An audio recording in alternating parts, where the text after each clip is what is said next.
ಪ್ರೀತಿಯ ಸ್ನೇಹಿತರೆ, SN study ಅಕಾಡೆಮಿಗೆ ನಿಮಗೆಲ್ಲರಿಗೂ ಸ್ವಾಗತ ಸುಸ್ವಾಗತ.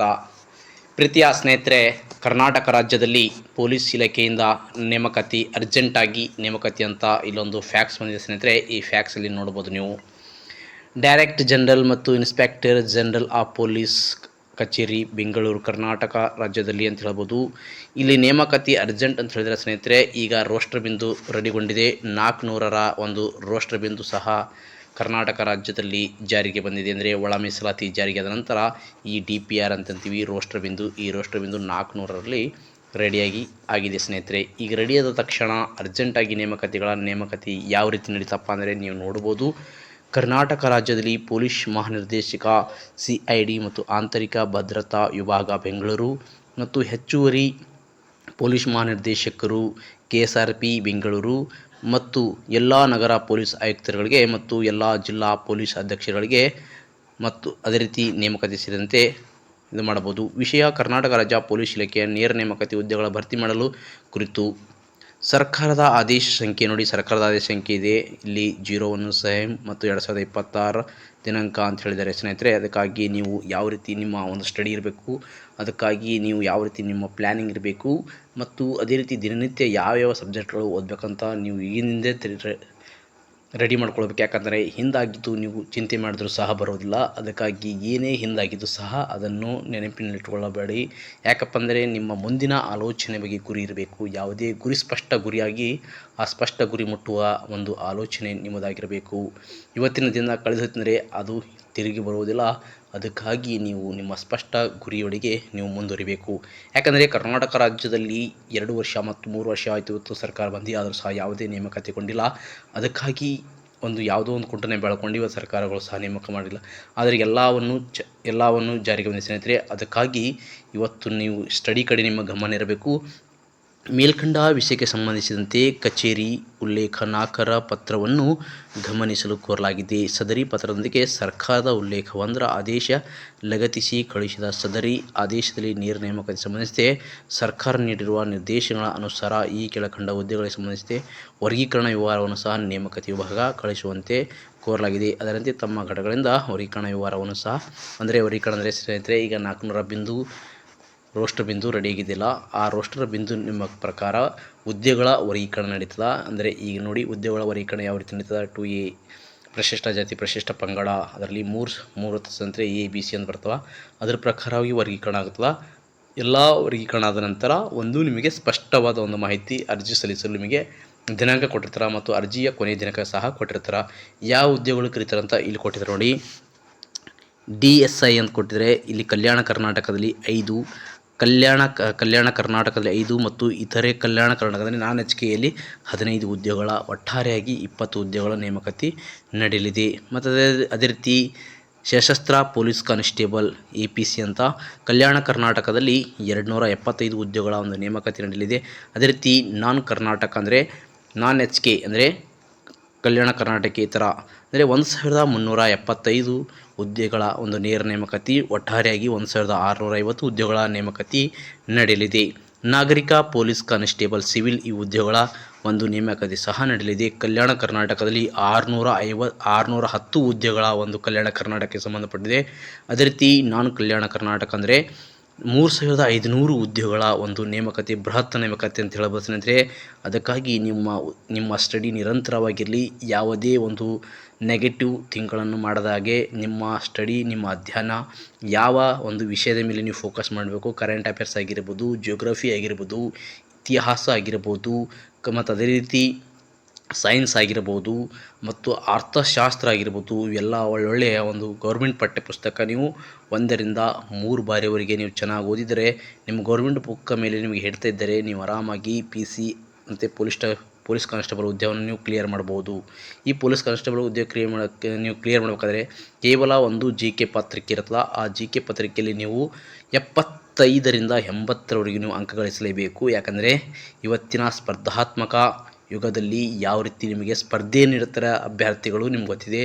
ನಿಮ್ಮ ಸ್ನೇಹಿತರೇ ನಿಮಗೆ ಸ್ಪರ್ಧಿಗಳಾಗಿರ್ತಾರೆ. ನಿಮಗೆ ನೀವೇ ಸ್ಪರ್ಧಾರ್ಥಿಗಳಾಗಿರಬೇಕು. ಯಾಕಪ್ಪ ಅಂದರೆ ನಾನು ಉದಾಹರಣೆ ಕೊಟ್ಟಿರ್ತೀನಿ ಸ್ನೇಹಿತರೆ, ಇಲ್ಲಿ ಯಾವುದೇ ಬೇಜಾರಾವ ಸಂಗತಿಗಳಿಲ್ಲ. ಅದಕ್ಕಾಗಿ ನಿಮಗೆ ನೀವೇ ಸ್ಪರ್ಧೆಗಳಾಗಬೇಕು. ಇವತ್ತು ನೀವು ಯಾವುದೋ ಒಂದು ಒಳ್ಳೆಯ ಓಲ್ಡ್ ಕ್ವೆಶ್ಚನ್ ಪೇಪರ್ ತೊಗೊಂಡು ನೀವು ಡೈಲಿ ಒಂದು 100 ಮಾರ್ಕ್ಸಿನ ಕ್ವೆಶ್ಚನ್ ಪೇಪರ್ ಬಿಡಿಸ್ಬೇಕು. ಅದರಲ್ಲಿ ನೀವು ಎಷ್ಟು ಕರೆಕ್ಟ್ ಮಾಡ್ತೀರಿ ಅಂದರೆ 100ಕ್ಕೆ 50 ಕರೆಕ್ಟ್ ಮಾಡ್ತೀರಿ ಅಂತ ತಿಳ್ಕೊಳ್ಳಿ.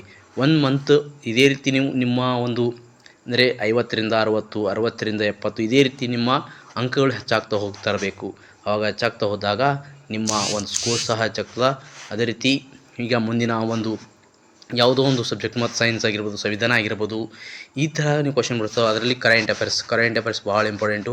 ಈ ಕರೆಂಟ್ ಅಫೇರ್ಸಿಂದ 20ರವರೆಗೂ ನಿಮಗೆ ಇತ್ತೀಚಿನ ಎಕ್ಸಾಮ್ಗಳಲ್ಲಿ ಕೇಳ್ತಾಯಿದ್ದಾರೆ. ಅದಕ್ಕಾಗಿ ಕರೆಂಟ್ ಅಫೇರ್ಸ್ ಭಾಳ ಇಂಪಾರ್ಟೆಂಟ್ ಆಗಿರ್ತದೆ. ಇಲ್ಲಿ ಸಿವಿಲ್ ಪೊಲೀಸ್ ಅಂತೆ 610, 3 ಅಂದರೆ ಕಲ್ಯಾಣ ಕರ್ನಾಟಕ 610, ಅದೇ ರೀತಿ ನಾನ್ ಕಲ್ಯಾಣ ಕರ್ನಾಟಕ 3500, ಒಟ್ಟಾರೆಯಾಗಿ 4110. ಇದೊಂದು ಬೃಹತ್ ನೇಮಕಾತಿ. ಈ ಚಾನ್ಸ್ ಮಿಸ್ ಮಾಡ್ಕೊಳ್ಳಬೇಡಿ. ಒಂದು ವೇಳೆ ಈ ಚಾನ್ಸ್ ಮಿಸ್ ಮಾಡಿಕೊಂಡ್ರೆ ನಿಮಗೆ 1 ರಿಂದ 2 ವರ್ಷವರೆಗೂ ಯಾವುದೇ ನೇಮಕಾತಿಗಳಾಗಲ್ಲ. ಅದಕ್ಕಾಗಿ ನೋಡಿ ಸ್ನೇಹಿತರೆ, ಇದೊಂದು ಒಳ್ಳೆಯ ಅವಕಾಶ ಅಂತ ಹೇಳಬಹುದು. ಈ ಒಳ್ಳೆಯ ಅವಕಾಶಗಳು ಕೈ ತಪ್ಪಿದರೆ ನಿಮ್ಮ ಜೀವನದಲ್ಲಿ ಒಂದು ಒಳ್ಳೆಯ ಅವಕಾಶ ಕಳೆದುಕೊಂಡಿದಂತೆ ಅಂತ ಹೇಳಬಹುದು. ಇನ್ನು ಅದರ ಜೊತೆಗೆ ಇನ್ನು ಯಾವ ನೇಮಕಾತಿ ಅಂದರೆ ಸ್ಪೆಷಲ್ ರಿಸರ್ವ್ ಪೊಲೀಸ್ ಕಾನ್ಸ್ಟೇಬಲ್ ಅಂತಿದೆ, KSRP ಅಂತೆ 532. ಇದು ಸಹ ಒಳ್ಳೆಯ ನೇಮಕಾತಿನೇ ಅಂತ ಹೇಳ್ಬೋದು. ಅದು ಎಸ್ಪೆಷಲಿ ಕಲ್ಯಾಣ ಕರ್ನಾಟಕದಲ್ಲಿ 532, ನಾನ್ ಕಲ್ಯಾಣ ಕರ್ನಾಟಕದಲ್ಲಿ 1500 ಹುದ್ದೆಗಳ ಒಂದು ನೇಮಕಾತಿ ಅಂತ ಹೇಳ್ಬೋದು. 1500 ನಾನ್ ಕಲ್ಯಾಣ ಕರ್ನಾಟಕ, ಒಟ್ಟಾರೆಯಾಗಿ 2032 ಹುದ್ದೆಗಳ ಒಂದು ಬೃಹತ್ ನೇಮಕಾತಿ ಅಂತ ಹೇಳ್ಬೋದು. ನೋಡಿ ಸ್ನೇಹಿತರೆ, ಸಿವಿಲ್ ಪೊಲೀಸ್ ಮತ್ತು KSRPಯಲ್ಲಿ ಬಹಳ ಒಂದು ಹುದ್ದೆಗಳ ಸಂಖ್ಯೆ ಹೆಚ್ಚಾಗಿದೆ. ನಿಮ್ಮ ಸ್ಟಡಿನೂ ಅದೇ ರೀತಿ ಇರಬೇಕು. ಯಾಕಪ್ಪ ಅಂದರೆ ಇವತ್ತು ಪೊಲೀಸ್ ಕಾನ್ಸ್ಟೇಬಲ್ ಅಂದರೆ ಸಿವಿಲಲ್ಲಿ 4110 ಪೋಸ್ಟ್ ಖಾಲಿ ಇದ್ದಾವೆ. ಅಂದರೆ ಅಲ್ಲಿ 5 ಲಕ್ಷದಿಂದ 6 ಲಕ್ಷ 8 ಲಕ್ಷವರೆಗೂ ಅಪ್ಲಿಕೇಶನ್ ಬೀಳುವ ಸಂಭವ ಇರುತ್ತದೆ. 6 ಲಕ್ಷ 8 ಲಕ್ಷ ಜನದಲ್ಲಿ ಮಧ್ಯದಲ್ಲಿ ನೀವು 4110ರಲ್ಲಿ ಒಂದು ಉದ್ಯೋಗ ನಿಮ್ಮದಾಗಲೇಬೇಕಪ್ಪ ಅಂದರೆ ನೀವು ಎಲ್ಲ ಸಿಲೆಬಸ್ ಪ್ರಕಾರನೇ ಓದಲೇಬೇಕು.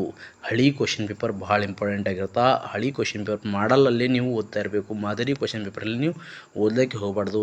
ಅಲ್ಲಿ ನಾನು ಅದು ಬಿಡಿಸ್ತೀನಿ, ಇದು ಬಿಡಿಸ್ತೀನಿ, ಆ ಯೂಟ್ಯೂಬ್ ಅಂತ ಹೇಳ್ತಾರೆ, ಮತ್ತು ಹಂಗೆ ಅದೇ ಟೆಲಿಗ್ರಾಮ್ ಅಂತ ಹೇಳ್ತಾರೆ, ಈ ರೀತಿ ಹೇಳ್ತಾರಲ್ಲ, ಅದು ತಲೆಗೆ ಕೂಡಿಸ್ಕೊಬೇಡಿ. ಫಸ್ಟ್ ನೀವು ಸಿಲೆಬಸ್ ಪ್ರಕಾರ ಚೆನ್ನಾಗಿ ಓದಿ. ಸಿಲೆಬಸ್ ಆದ ನಂತರ ಯಾರು ಚೆನ್ನಾಗಿ ಹೇಳ್ತಾರೆ ಯೂಟ್ಯೂಬ್ ಚಾನಲ್ಲಿ ಅವ್ರನ್ನ ಫಾಲೋ ಮಾಡಿ. ಫಸ್ಟ್ ನಿಮ್ಮ ಸಿಲೆಬಸ್ ಆದ ನಂತರ ಒಳ್ಳೊಳ್ಳೆ ಯೂಟ್ಯೂಬ್ ಕ್ಲಾಸ್ಗಳಾಗಿರ್ಬೋದು, ಮತ್ತು ಒಳ್ಳೊಳ್ಳೆ ಯಾರಾದರೂ ಪೇಯ್ಡ್ ಕ್ಲಾಸ್ ಇದ್ದರೆ ಅವ್ರದ್ದು ಸಹ ತೊಗೊಳ್ಳಿ. ಯಾಕಂದರೆ ನೀವು ಫಸ್ಟ್ ಸಿಲೆಬಸ್ ಕಂಪ್ಲೀಟ್ ಮಾಡಬೇಕು. ಫಸ್ಟ್ ಸಿಲೆಬಸ್ಸೇ ಕಂಪ್ಲೀಟ್ ಮಾಡಿಲ್ಲಪ್ಪ ಅಂದರೆ ಯಾರೋ ಯೂಟ್ಯೂಬ್ ಚಾನಲ್ ಹೇಳ್ತಾರೆ ದೆಹಲಿ ಸುಲ್ತಾನರ ಒಂದು ಆಗಮನ, ದೆಹಲಿ ಸುಲ್ತಾನ ಅದಾಯಿತು ಇದಾಯಿತು ಅಂತ ಹೇಳ್ತಾರೆ. ಅವ ನಿಮ್ಗೇನು ಅರ್ಥ ಆಗೋಲ್ಲ. ನೀವು ಫಸ್ಟ್ ಚೆನ್ನಾಗಿ ಸ್ಟಡಿ ಮಾಡಿದ ನಂತರ ಈ ದೆಹಲಿ ಸುಲ್ತಾನ ಬಗ್ಗೆ ನೀವು ಹೇಳಿದಾಗ ಅವಾಗ ನಿಮ್ಗೆ ಅರ್ಥ ಆಗ್ತದೆ. ಮೊಘಲ್ ಸಾಮ್ರಾಜ್ಯ ಆಗಿರ್ಬೋದು, ಯಾವುದೇ ಒಂದು ಸಾಮ್ರಾಜ್ಯದ ಬಗ್ಗೆ ಚೆನ್ನಾಗಿ ಓದ್ಕೊಂಡಿರೋದಪ್ಪ ಅಂದರೆ ನಿಮಗೆ ಅದು ಸಕ್ಸಸ್ ಆಗಿ ಕಾಣಬರ್ತದೆ ಸ್ನೇಹಿತರೆ. ಅದಕ್ಕಾಗಿ ನಿಮ್ಮ ಸಿಲೆಬಸ್ ಇಂಪಾರ್ಟೆಂಟು. ಸಿಲೆಬಸ್ಸಲ್ಲಿ ಏನೂ ಇರೋದಿಲ್ಲ. ಓಲ್ಡ್ ಕ್ವೆಶ್ಚನ್ ಪೇಪರ್ ನೋಡಿದರೆ ಒಂದು 10 ಕ್ವೆಶ್ಚನ್ ಪೇಪರ್ ನೀವು ಬಿಡಿಸ್ತಾರಪ್ಪ ಅಂದರೆ ಅವು ನಿಮಗೆ ಯಾವ ರೀತಿ ಕ್ವೆಶ್ಚನ್ ಪ್ಯಾಟ್ರನ್ ಇರ್ತಂತ ನಿಮ್ಗೆ ಗೊತ್ತಾಗ್ಬಿಡ್ತದೆ. ಇನ್ನು ಡೈಲಿಗೆ ನೋಡಿ PSI ಆಗಿರ್ಬೋದು, ಪೊಲೀಸ್ ಆಗಿರ್ಬೋದು, SD FD ಆಗಿರ್ಬೋದು, KS ಆಗಿರ್ಬೋದು, IAS ಆಗಿರ್ಬೋದು, ಮತ್ತು ಅದೇ ರೀತಿ ಗ್ರೂಪ್ C ಹುದ್ದೆಗಳಾಗಿ ಇವೆಲ್ಲ ಕ್ವೆಶ್ಚನ್ ಪೇಪರ್ ನೀವು ಕಲೆಕ್ಟ್ ಮಾಡಬೇಕು. ಕಲೆಕ್ಟ್ ಮಾಡಿ ನೀವು ಮಿನಿಮಮ್ ಅಂದರೆ 1000 ಕ್ವೆಶ್ಚನ್ ಪೇಪರ್ ಕಲೆಕ್ಟ್ ಮಾಡಬೇಕು. 1000 ಕ್ವೆಶ್ಚನ್ ಪೇಪರ್ ಕಲೆಕ್ಟ್ ಮಾಡಿದರೆ ಒಂದರಲ್ಲಿ 100 ಮಾರ್ಕ್ಸ್ ಇರ್ತದೆ ಸ್ನೇಹಿತರೆ. ಈ ಒಂದರಲ್ಲಿ 100 ಮಾರ್ಕ್ಸ್ ಅಂದರೆ ನೀವು ಏನು ಮಾಡಬೇಕಪ್ಪ ಅಂದ್ರೆ ಒಂದು ಕ್ವೆಶ್ಚನ್ ಪೇಪರಲ್ಲಿ 100 ಮಾರ್ಕ್ಸ್ ಅಪ್ಪ ಅಂದರೆ ಅದಕ್ಕೆ ಇಂಟು 4 ಮಾಡಿ 400ರಿಂದ 500 ಕ್ವೆಶ್ಚನ್ ನೀವು ಆ ಕ್ವೆಶ್ಚನ್ ಪೇಪರಲ್ಲಿ ಕ್ರಿಯೇಟ್ ಮಾಡಬೇಕು. ಒಂದು ವೇಳೆ 1000ಗೂ ಒಂದು ಕ್ವೆಶ್ಚನ್ಗಳು ಕ್ರಿಯೇಟ್ ಮಾಡಬೇಕು. ಅದರಲ್ಲಿ 4 ಆಪ್ಷನ್ಸ್ ಇರುತ್ತೆ. ಆ 4 ಆಪ್ಷನ್ಸ್ಗಳು ನೀವು ಏನು ಮಾಡಬೇಕಪ್ಪ ಅಂದರೆ ಕ್ಲಿಯರ್ ಕಟ್ಟಾಗಿ ವಿವರಣೆ ಸಹ ಓದಬೇಕು. ಒಂದು ವೇಳೆ ನಿಮ್ಗೆ ಗೊತ್ತಿಲ್ಲಪ್ಪ ಅನ್ನೋ ಕ್ವಶನ್ ಅಂದರೆ ಇವತ್ತಿನ ಒಂದು ವೆಬ್ಸೈಟ್ಗಳಿದ್ದಾವೆ, ChatGPT ಅಂತ, ಜೆಮಿನಿ ಅಂತ, ಇನ್ನಿತರ ವಿಕಿಪೀಡಿಯಾ ಅಂತ, ಇನ್ನಿತರ ಒಂದು ವೆಬ್ಸೈಟ್ಗಳಿದೆ. ಆ ವೆಬ್ಸೈಟ್ ಮುಖಾಂತರ ನೀವು ಆನ್ಸರ್ ಕಂಡುಹಿಡ್ಕೊಳ್ಬೇಕು.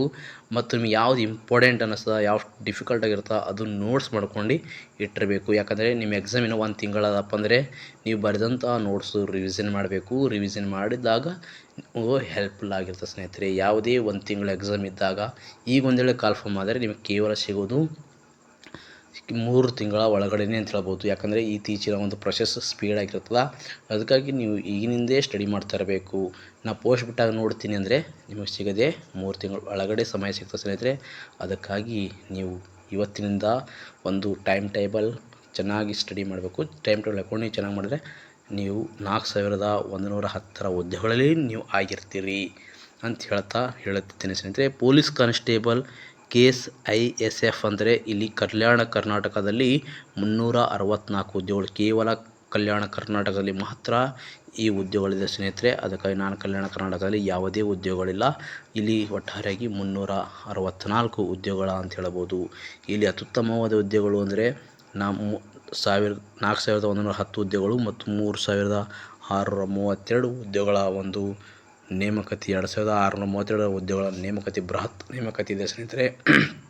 ಪೊಲೀಸ್ ಇಲಾಖೆಯಲ್ಲಿ 8000ಕ್ಕಿಂತ ಅಧಿಕ ಹುದ್ದೆಗಳ ನೇಮಕಾತಿ ನಡೆಯಲಿದೆ. ಅದಕ್ಕಾಗಿ ನೀವೆಲ್ಲರೂ ಚೆನ್ನಾಗಿ ಓದಿ ಅಂತ ಹೇಳುತ್ತಾ ಇಲ್ಲಿ ಇನ್ನೂ ಕೊಡ್ತೀನಿ ನೋಡಿ. ಪ್ರಸ್ತುತ ಸರ್ಕಾರದ ಉಲ್ಲೇಖ 2ರ ಆದೇಶದಲ್ಲಿ ಪರಿಶಿಷ್ಟ ಜಾತಿ ಒಟ್ಟಾರೆಯಾಗಿ ಶೇಕಡ 15 ಮೀಸಲಾತಿಯಲ್ಲಿ ಪ್ರವರ್ಗ ಎ ಶೇಕಡ 5.25, ಪ್ರವರ್ಗ ಬಿ ಶೇಕಡ 5.25 ಮತ್ತು ಪ್ರವರ್ಗ ಸಿ ಶೇಕಡ 4.5ರಂತೆ ಒಳ ಮೀಸಲಾತಿ ನಿಗದಿಪಡಿಸಿ ಆದೇಶ ಹೊರಡಿಸಿದೆ. ಅಂದರೆ ಪರಿಶಿಷ್ಟ ಜಾತಿಯ ಒಳ ಮೀಸಲಾತಿ ಜಾರಿಗೆ ನಂತರ ಪರಿಶಿಷ್ಟ ಜಾತಿಯಲ್ಲಿ 3 ವರ್ಗಗಳಾಗಿ ವಿಂಗಡಿಸಿದರೆ ಸ್ನೇಹಿತರೆ. ಪ್ರವರ್ಗ ಎ, ಪ್ರವರ್ಗ ಬಿ, ಪ್ರವರ್ಗ ಸಿ ಅಂತ ವಿಂಗಡಣೆ ಮಾಡಿದರೆ ಅದರಂತೆ ಈ ಆದೇಶವನ್ನು ನಿಗದಿಪಡಿಸಿದ್ದಾರೆ. ಆದೇಶಿಸಿರುತ್ತೆ ಹಾಗೂ ಸದರಿ ಆದೇಶದಂತೆ ನೇರ ನೇಮಕಾತಿ ಪ್ರಕ್ರಿಯೆ ಕೈಗೊಳ್ಳಲು ಪೂರಕವಾಗುವಂತೆ ಸರ್ಕಾರದ ಉಲ್ಲೇಖ 3ರ ಆದೇಶದಲ್ಲಿ 400 ಬಿಂದುಗಳು ಹೇಳಿದ ಸ್ನೇಹಿತರೆ. 400 ಬಿಂದುಗಳ ನೇರ ನೇಮಕಾತಿ ರೋಸ್ಟರ್ ಅನ್ನು ಸಹ ಅನುಬಂಧ ಮೂಲಕ ಹಾಗೂ ಪರಿಶಿಷ್ಟ ಜಾತಿಯ ವಿವಿಧ ಪ್ರವರ್ಗಗಳ ಒಳ ಮೀಸಲಾತಿಯನ್ನು ಸಹ ಅಳವಡಿಸಿಕೊಳ್ಳಲು ಪೂರಕವಾಗುವಂತೆ 60 ಬಿಂದುಗಳ ರೋಸ್ಟರ್ ಅನುಬಂಧ 2ರ ಮೂಲಕ ನಿಗದಿಪಡಿಸಲಾಗಿರುತ್ತೆ. ಸ್ಪಷ್ಟವಾಗಿ ಹೇಳಿದ ಸರ್ಕಾರ. ಆಲ್ರೆಡಿ 401 ರೋಸ್ಟರ್ ಬಿಂದು ರೆಡಿಗೊಂಡಿದೆ. ಅದಕ್ಕಾಗಿ ನಿಮ್ಮ ಒಂದು ಸ್ಟಡಿ ಯಾವ ರೀತಿ ಇರಬೇಕಂದ್ರೆ ಇನ್ನೇನು ಕೆಲವೇ ದಿನಗಳಲ್ಲಿ 15ರಿಂದ 20 ದಿನಗಳು ತೊಗೋಬೋದು. ಈ 15-20 ದಿನಗಳೊಳಗಡೆ ನಿಮ್ಮ ಈ ಪೊಲೀಸ್ ಕಾನ್ಸ್ಟೇಬಲಲ್ಲಿ ಏನು ಹೇಳಿದಿರಲ್ಲ ಈ ಉದ್ಯೋಗಗಳ ನೇಮಕಾತಿ ಪಕ್ಕಾ ಸ್ನೇಹಿತರೆ. ಅದಕ್ಕಾಗಿ ನಿಮ್ಮ ಒಂದು ಸ್ಟಡಿ ನಿರಂತರವಾಗಿರಲಿ. ಯಾರೇ ಬಗ್ಗೆ ನೀವು ತಲೆ ಕೆಡಿಸ್ಕೊಳ್ಬೇಡಿ. ಯಾಕೆಂದರೆ ಇವತ್ತು ತಲೆ ಕೆಡಿಸೋರು ಯೂಟ್ಯೂಬಲ್ಲಿ ಆಗಿರ್ಬೋದು, ಎಲ್ಲಿ ಆಗಿರ್ಬೋದು ಜಾಸ್ತಿ ಜನ ಇರ್ತಾರೆ. ನಿಮ್ಮ ನಿರಂತರವಾದ ಒಂದು ಸ್ಟಡಿ ಕಡೆ ಗಮನ ಕೊಡಿ ಅಂತ ಹೇಳ್ತಾ, ನಿಮಗೆ ಇಷ್ಟ ಆದರೆ ಲೈಕ್ ಮಾಡಿ ಮತ್ತು ಸಬ್ಸ್ಕ್ರೈಬ್ ಮಾಡಿ. ನಮ್ಮ ಯೂಟ್ಯೂಬ್ ಚಾನಲ್ SN ಸ್ಟಡಿ ಅಕಾಡೆಮಿಯನ್ನು ಫಾಲೋ ಮಾಡಿ ಅಂತ ಹೇಳ್ತಾ ಎಲ್ಲರಿಗೂ ಧನ್ಯವಾದಗಳು. ಎಲ್ಲರಿಗೂ ಒಳ್ಳೆಯದಾಗಲಿ. ಜೈ ಹಿಂದ್, ಜೈ ಕರ್ನಾಟಕ.